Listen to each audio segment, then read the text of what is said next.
Olá, olá a todos, mais uma vez estamos aqui para dar continuidade na aula do curso básico da Filosofia de Fátima. Eu sou Cláudia, sou voluntária em iniciativa na Casa de Fátima, no Rio de Janeiro. Vamos juntos estudar mais uma aula. Vamos ver de onde nós paramos.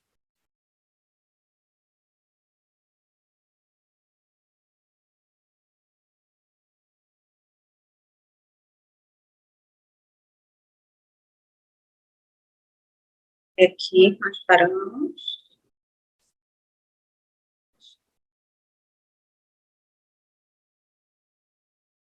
Página 97 nós paramos.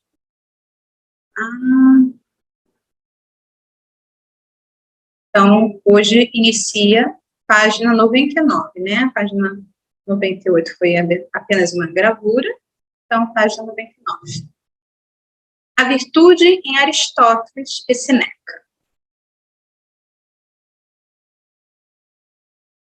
Quando nasceu o primogênito do mestre, ele não se cansava de contemplar o bebê. Deseja que ele seja quanto crescer? Alguém argumentou. Alguém perguntou. Escandalosamente feliz, disse o mestre. O que é ser feliz? É possível ser feliz em nossa sociedade? Existe alguma relação entre a felicidade, a justiça e a bondade? Vamos ver, essas são as primeiras perguntas para começarmos a pensar. Temos aqui uma proposta de debate. A partir da leitura do trecho da música.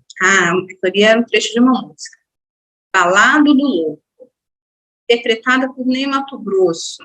Forme pequenos grupos, converse com seus colegas e responda a questão.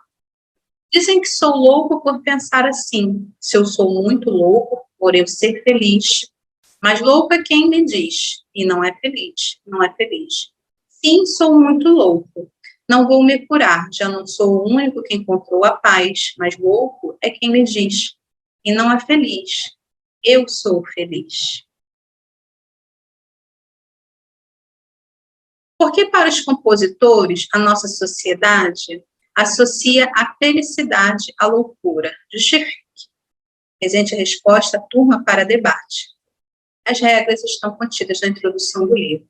Então, na verdade, eu achei que fosse daquele trechinho lá de cima, mas esse debate, que essa proposta do trecho da música, é esse trecho aqui, que fala sobre sou louco, sou muito louco. E daí, esse é o texto em questão para esse debate aqui proposto. Vamos continuar. Ética e felicidade. Partindo de um conceito básico de ética, como saber viver ou a arte de viver, pode-se dizer que os homens tudo fazem para viver e viver bem. É preciso esclarecer um outro conceito muito importante para a ética, a felicidade. Pode-se afirmar que, para Aristóteles, a felicidade é o resultado do saber viver, entendendo a ética como a arte de viver. O resultado desse viver será a felicidade. Ao discutir o que é felicidade, é possível perceber que não há um único conceito e entendimento, mas vários. Assim, vamos buscar entender o que na antiguidade orientava os filósofos Aristóteles e Seneca, aos seus contemporâneos, o que fazerem para atingir a virtude e, portanto, serem felizes. A virtude, que segundo Aristóteles, é o que vai garantir ao homem a felicidade. É o hábito que torna o homem bom e lhe permite cumprir bem a sua tarefa. A virtude é racional, conforme e constante. Aristóteles. Para o estoicismo, escola filosófica da qual participa Seneca, a felicidade consiste em viver segundo a razão. Logos, viver segundo a natureza, pois o homem é de natureza racional. Portanto, entende os estoicos que ser virtuoso é viver segundo a razão. A felicidade não é mesma e única para todos os filósofos em momentos históricos. No entanto, vamos trabalhar aqui com apenas 2 filósofos da antiguidade, com concepções e momentos históricos bem diferentes. Temos como norte das discussões a virtude, ou seja, o que ambos apresentam como necessário aos homens na busca do bem viver. Vamos buscar o que Aristóteles e Sêneca apresentam como referencial para os homens de sua época, no sentido de orientá-los em busca da felicidade. Como cada filósofo apresentou suas ideias em busca de respostas para o que acontecia em sua época, ou seja, pensaram sua época e buscaram discuti-la, explicá-la e, sobretudo, apresentar o que era necessário para sobreviver àquele momento. Portanto, assim como qualquer um de nós, também os filósofos são homens de seu tempo. Para entendê-los, é preciso estudar um pouco o momento histórico que viveram. Aristóteles é proveniente da Macedônia e veio para Atenas, centro intelectual e artístico da Grécia, no século IV a.C., para estudar, onde ingressou na Academia de Platão. Permaneceu na academia até a morte de Platão. A polis e a felicidade. Em Atenas, no século IV a.C., o regime político era a democracia. Para o regime democrático, uma figura fundamental é o cidadão. Porém, para os gregos atenienses, a cidadania estava reservada apenas para aos nascidos em Atenas, pois cada cidade possuía os seus deuses, e era a religião e o culto aos deuses que determinavam a cidadania. Em Atenas, eram cidadãos, os homens atenienses livres a partir dos 18 anos. Observe que as mulheres, os escravos e os estrangeiros não eram cidadãos. A eles estava reservado apenas o espaço do oikos, da casa, e não o da polis, da cidade. Segundo o historiador Custódio de Coulanges, posso ter lido errado, peço perdão. Aos estrangeiros, apesar de serem admitidos nas cidades, era praticamente impossível conseguir a cidadania, pois assim como não é possível pertencer a duas famílias, também não é a duas religiões. Pode-se perceber que, de acordo com a explicação histórica da cidadania, o que definia o cidadão era o pertencer a uma cidade. O pertencer a uma cidade estava ligado à religião e aos deuses da cidade. Para a ética de Aristóteles, a cidade, comunidade política, é o lugar da vida do homem, animal político e social. Portanto, é nesse espaço que o homem desenvolve a arte de viver e atingir a felicidade.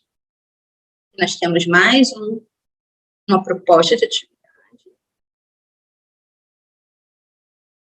Responda as questões a seguir. Segundo Aristóteles, quais são os fundamentos da cidadania grega?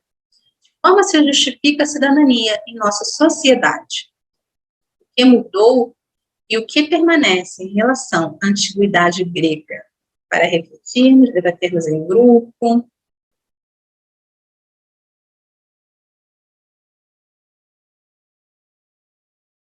Como atingir a felicidade?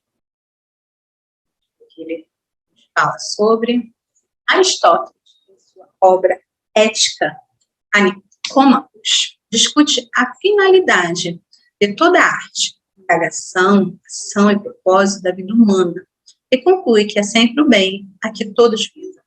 Ao discutir qual seria este bem, que é a finalidade da vida humana, Aristóteles nos apresenta a felicidade. Só que, ao mesmo tempo que afirma que a felicidade é o bem supremo, pergunta-se pela função própria do homem. Bem para o homem vem a ser o exercício ativo das faculdades da alma, de conformidade com a excelência. Se há mais de uma excelência, de conformidade com a melhor e mais completa entre elas. Mas devemos acrescentar que tal exercício ativo deve estender-se por toda a vida, pois Dorinha não faz verão. Da mesma forma, um dia só, um certo lapso de tempo, faz um homem bem-aventurado e feliz.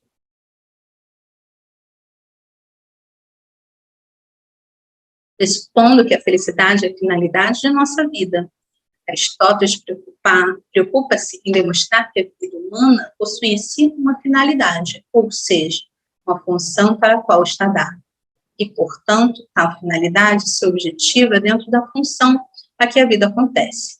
Assim, a felicidade resultará do atendimento a esta função. O que está pressuposto não é a felicidade em si mesma, mas a relação da mesma com a arte de viver, com o saber viver que estamos discutindo desde o início.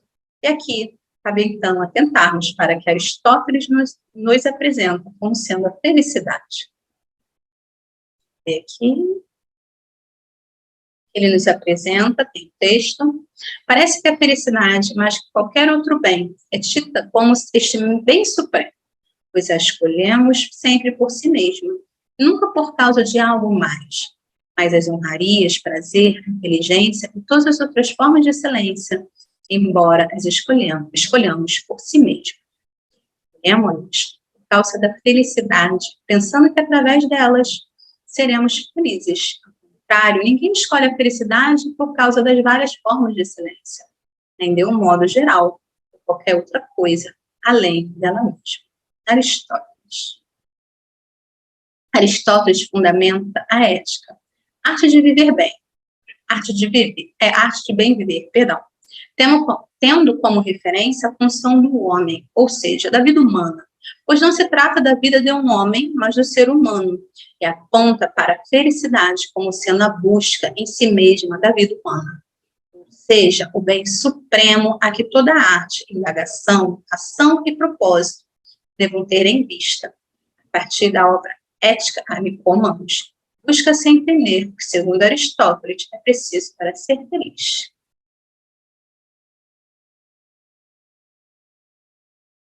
Devemos observar que cada uma das formas de excelência moral, além de proporcionar boas condições, a coisa a que ele dá excelência, faz com que esta mesma coisa atue bem. Por exemplo, a excelência dos olhos faz com que tanto os olhos quanto a sua atividade sejam bons, pois é graças à excelência dos olhos que vemos bem, de forma idêntica à excelência de um cavalo, faz com que ele seja ao mesmo tempo bom em si e bom para comer e levar seu dono, e para sustentar o ataque do inimigo.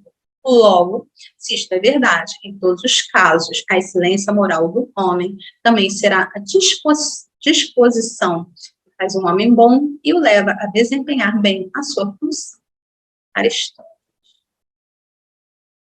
O termo excelência, utilizado por Aristóteles, é corriqueiramente entendido também por virtude. Há duas espécies de excelência, a intelectual e a moral. A intelectual nasce e se envolve com a instrução, ou seja, com o processo educativo e formativo. Por isso, desenvolve-se com o tempo e a experiência. É o que, de certa forma, estamos fazendo desde que iniciamos nossa vida escolar, e que vai se aprimorando à medida em que nos dedicamos mais aos estudos. Cada um de nós pode perceber o quanto se aprimorou desde o dia que esteve pela primeira vez em uma sala de aula. Já a excelência moral é produto do hábito. É tudo aquilo que podemos alterar pelo hábito. Observe que a palavra ética tem sua raiz grega, que significa hábito. Posso ter lido errado, peço perdão, essas palavras gregas. Então, a excelência moral é adquirida através da prática. Assim como as artes, por exemplo. Você toca violão na medida que passa a praticar. Quanto mais tempo praticar, maior será a sua habilidade e chances de se tornar um exímio tocador. Por que o desenvolvimento da excelência moral é tão importante para nós? Porque está relacionada com as ações e emoções, que por sua vez são relacionadas com o prazer ou o sofrimento. E por isso, a excelência moral se relaciona com os prazeres e sofrimentos. Pode-se dizer que a excelência moral é a capacidade que vamos desenvolver para lidar com nossas emoções e ações na relação direta com o prazer e sofrimento. E disso resultará o bom uso que faremos ou não do prazer e do sofrimento. Para Aristóteles, toda preocupação, tanto da excelência moral quanto da ciência política, é com o prazer e com o sofrimento, porquanto o homem que os usa bem é bom, os que os usa mal é mal.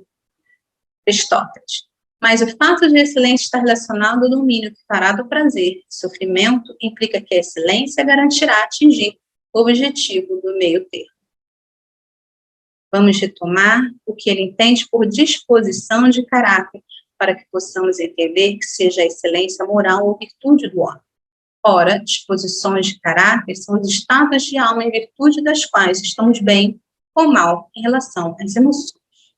Isto nada mais seria que a nossa disposição em relação às coisas, ou melhor, como sentimos, encaramos a realidade que nos cerca, com um certo grau de intensidade ou indiferença. Por exemplo, pode sentir medo, confiança, desejos, cólera, piedade, e de um modo geral, prazer e sofrimento, mais ou muito pouco. Em ambos os casos, isto não é bom, mas experimentar esses sentimentos no momento certo, em relação aos objetos certos e às pessoas certas, de maneira certa, é um meio termo. E o melhor, é isto é característico da excelência. Deixa eu baixar um pouquinho.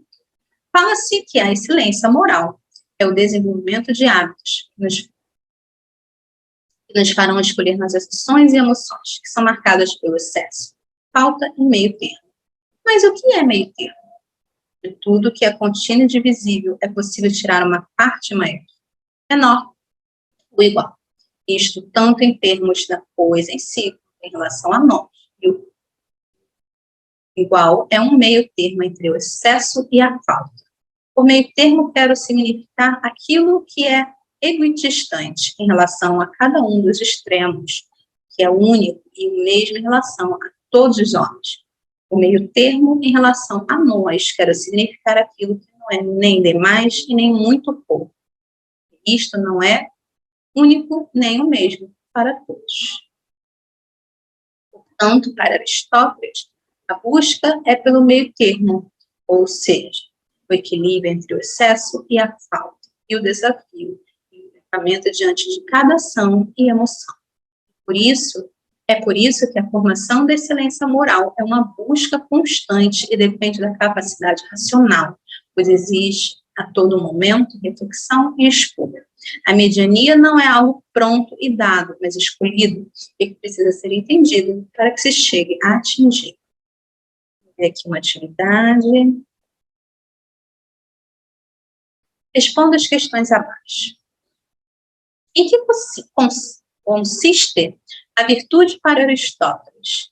Dê exemplos de situações em que você ou alguém que conheça atingiu de forma virtuosa, de acordo com a virtude, em Aristóteles. Então, vai para mais uma ideia de posta em grupo, né, exercício em grupo, para armas de refletir sobre o aprendizado. Pensar sobre essa questão da virtude para Aristóteles, o conceito dele. Tá? Felicidade e virtude. Lendo Aristóteles, pode-se perceber que a virtude do homem está relacionada às escolhas que ele faz.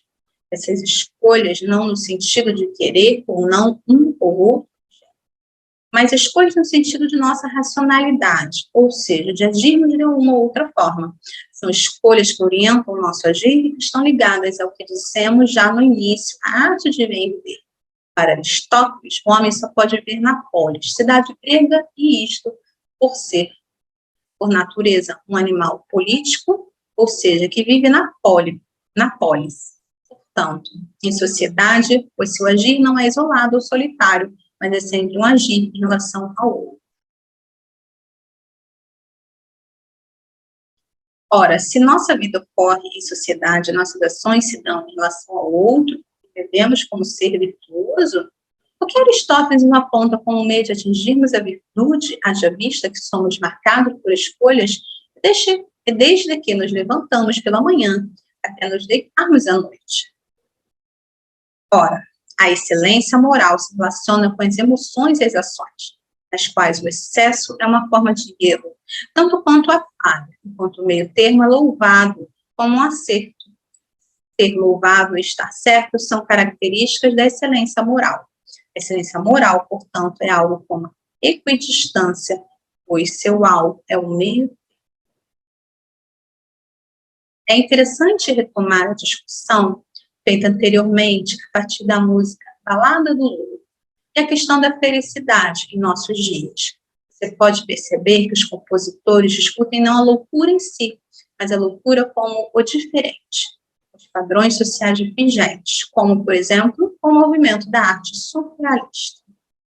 O movimento exerceu enorme influência sobre sucessivas gerações de artistas. Sua ênfase na coletividade, na ruptura da distinção entre o privado e o público, o artista e o espectador, voltaria à tona em outros modos de fazer arte, o desenvolvimento de sua linguagem, a insistência na linguagem falada ou escrita, na imagem visual como elementos em comum de um material mental da maior importância, tiveram um efeito duradouro sobre o trabalho textual. As aspirações surrealistas do automatismo e a proposta de uma ligação entre o gesto e o pensamento foram características constitutivas dos jovens artistas. Para os surrealistas, as obras de arte são manifestações do subconsciente, sendo estas absurdas e ilógicas. É o que bem ilustra a obra de Salvador Dalí, Telefone e Lagosta. Que sensação essa imagem transmite? Aqui, está na outra página. Essa imagem aqui, temos um telefone com uma lagosta bem acima do telefone. Perdão. Você consegue se imaginar um telefone como este? Então, para o surrealismo, a loucura não é o problema psíquico, mas sim a tentativa de viver além das aparências e exigências de padrões que nem sempre respeitam a nossa liberdade. É interessante que a arte, além de questionar tais padrões, apresenta como uma possibilidade de resistência aos mesmos. Então, em fins do século XX, início do século XXI, feliz que perguntasse pela possibilidade da felicidade parecer ser coisa de louco. Porém, uma pergunta que se pode fazer é: sei que para ser virtuoso devo buscar o meio termo, mas sabendo que isso, percebo que não é tão simples como parece. O que preciso fazer para isso? A resposta está em que temos que escolher nossas ações, emoções, como há em relação a elas o excesso, a falta e o meio termo. Temos que acertar o meio termo. E para isso, precisamos refletir, pensar e analisar para fazer a escolha de forma acertada. Além disso, Aristóteles ressalta que a mediania é relativa a nós, ou seja, que é bom para mim, pode não ser para o meu colega. Vou dar um exemplo. Você já fez curso de inglês e a partir das aulas de inglês você estuda 15 minutos por semana? Consegue a nota máxima? Se um colega seu que não estudou, seguir o seu conselho de que basta estudar apenas 15 minutos por semana é o suficiente. Ele irá conseguir, assim como você, a nota máxima?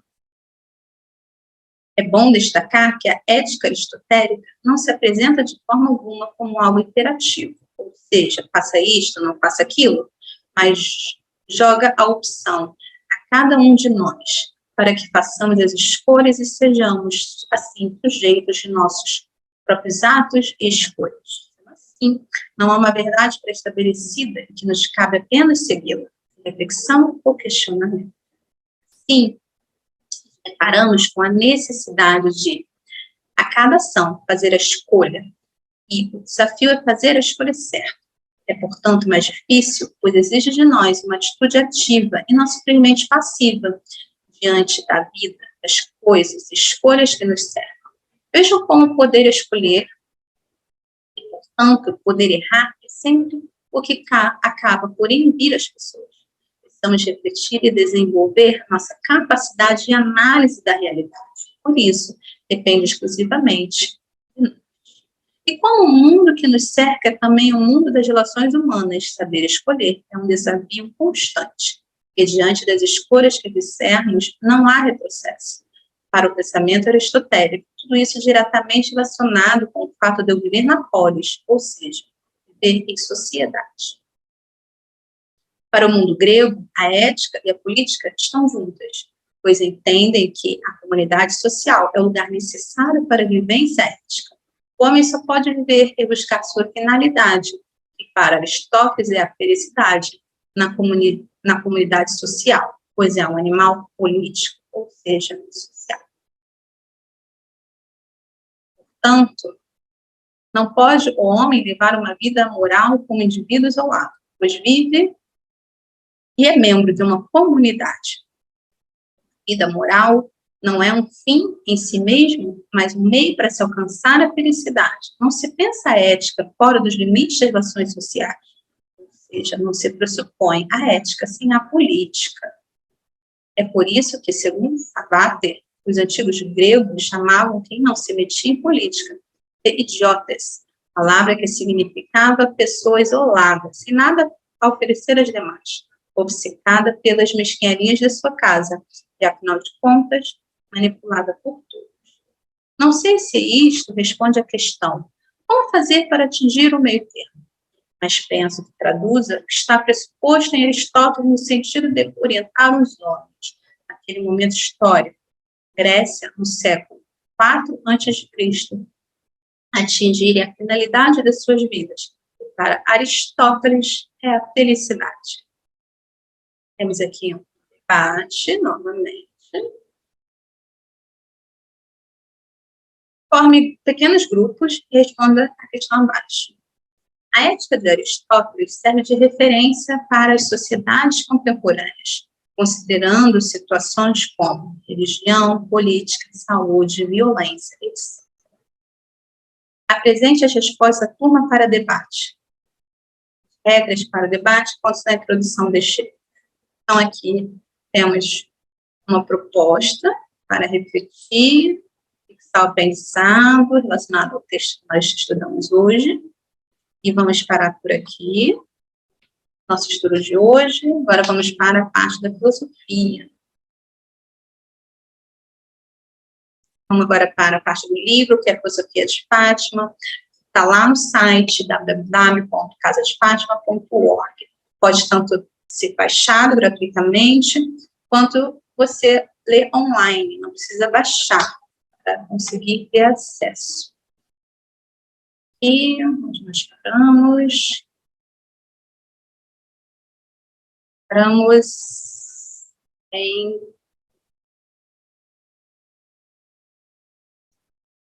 pré-determinação da vida física.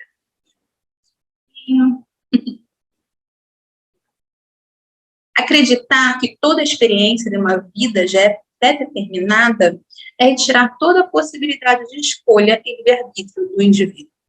Antes da encarnação, compartilhamos com os nossos amigos o que desejamos experimentar.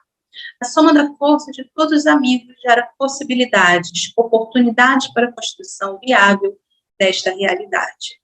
Para que qualquer plano se cumpra, é necessário esforço, planejamento e execução. Não há por que sermos reducionistas com o esforço alheio para achar que tudo estava pré-determinado. Ao escolheres melhor e investires mais tempo e energia nos teus sonhos, poderás ver a grandeza de quantos entregaram, muitas vezes, a sua própria vida para a tentativa da construção da felicidade do mundo. Então, hoje foi até aqui, hoje é curtinho o texto, né? Na próxima aula. Então, aqui nos fala sobre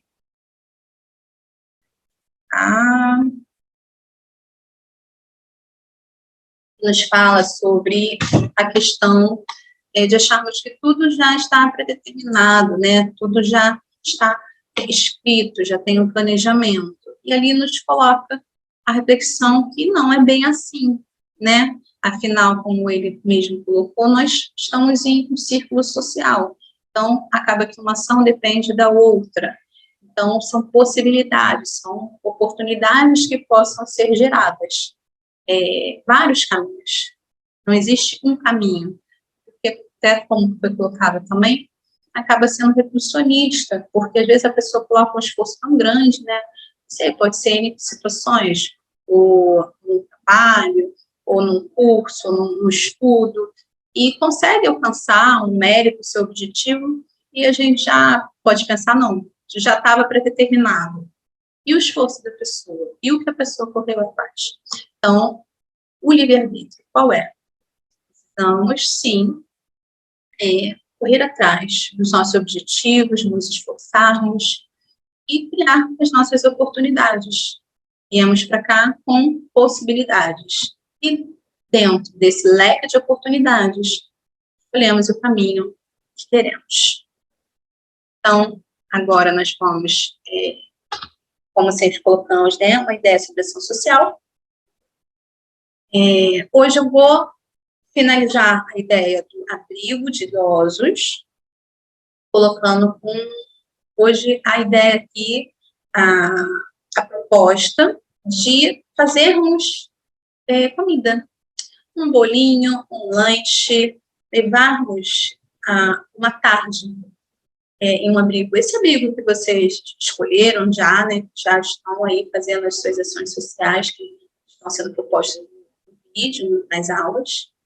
E podemos levar um lanche, passar uma tarde com eles, até já foi proposto isso, mas levar um lanchinho, uma coisa gostosa, né, algo que eles sintam esse amor, tenham esse lanchinho diferente, algo que foi feito por você mesmo, entendeu? Pegar uma tarde, fazer um bolo, fazer um pãozinho, fazer um biscoito, fazer um café, e ir até o abrigo, e levar, e lanchar junto com eles. Essa é a minha proposta, passar um tempo junto com eles, comendo algo, dividindo algo que foi feito por você. É isso, ficamos hoje por aqui, e até a próxima aula que vamos aprender juntos. Que Deus abençoe a todos.